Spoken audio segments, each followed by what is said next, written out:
Jenifer's Law to prevent similar tragedies from happening in our state. One death like this is too many.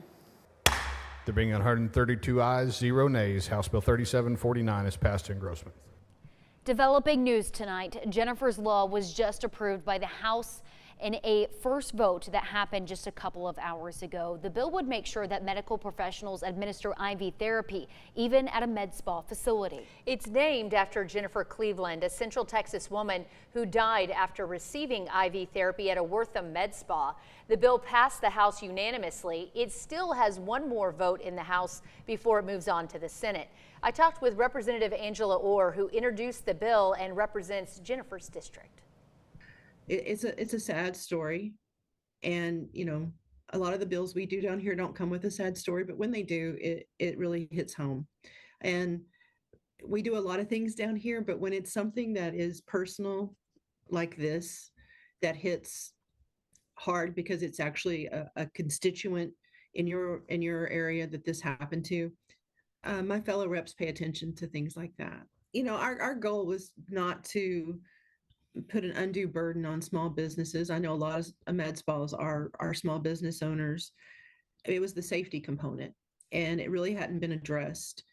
And so we've worked, my staff has worked so hard this last year trying to figure out how to navigate this, because if you have med spas against you, right, that this legislation isn't going to go well. And so we narrowed it down to the intravenous elective IV that needs to be prescribed and administered by somebody who is a medical professional. And we can all agree on that.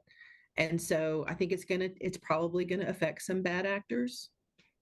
But for the good actors, it just reinforces that what they're doing in a professional manner. Do you think if this legislation is passed, it will save lives in the future?